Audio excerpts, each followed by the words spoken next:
ஓம் சாய்ராம். நல்லதே நினைத்தால் நல்லதே நடக்கும். என்னோட பரிபூர்ண ஆசீர்வாதங்களோட இந்த நாள் உங்களுக்கு இனிமையாக இருக்கும்.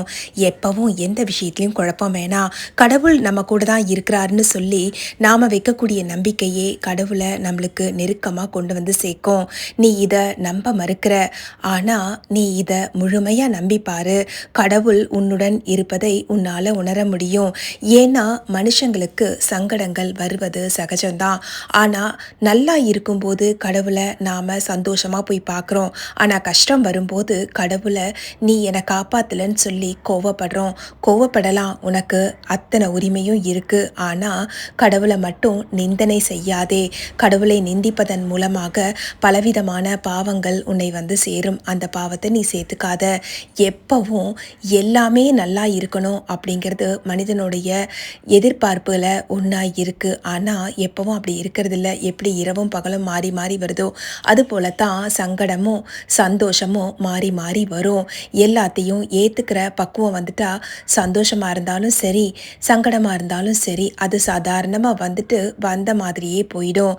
உன்னை எதுவுமே பாதிக்காது. எந்த ஒரு விஷயமுமே உனக்குள்ளே இருந்து தான் பிறக்குது.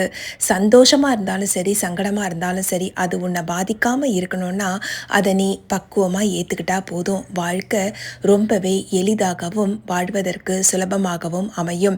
இதை செய்ய தவறுற மக்கள் தான் சங்கடத்துக்குள்ள சுற்றி சுற்றி சுழண்டு கஷ்டத்திலேயே சிக்கி தவிக்கிறாங்க. என்னுடைய பக்தர்கள் இப்படி இருக்கிறத நான் விரும்புறதில்லை.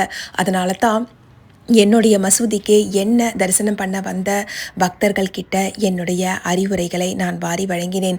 இன்றளவிலும் என் சாய் சச்சரிதம் மூலமாக உங்கள் எல்லாருக்கும் நல்ல விஷயங்களை சொல்லிக்கிட்டே தான் இருக்கிறேன். மனசை பக்குவமாக வச்சுக்கோங்க, தைரியமாக வச்சுக்கோங்க, பதட்டத்துக்கு இடமே கொடுக்காதீங்க. உங்கள் மனசு தெளிவாக இருந்தால் கடவுள் வந்து அதில் அமர்ந்துடுவார்.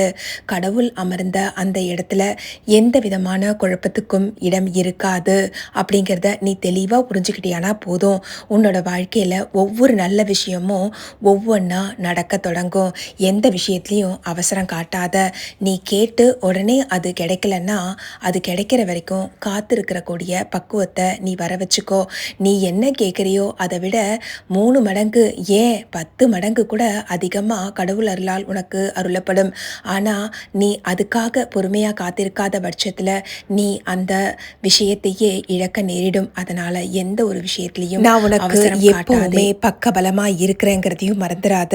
இந்த பாபாவோட ஆசீர்வாதத்தில் உன்னுடைய வாழ்க்கை ஆரோக்கியமாகவும் சீரும் சிறப்புமாகவும் நிம்மதியாகவும் சௌக்கியமாகவும் சகல சௌபாகியங்களையும் பெற்று நீ இன்பமாக வாழ்வாய். ஓம் சாய்ராம்.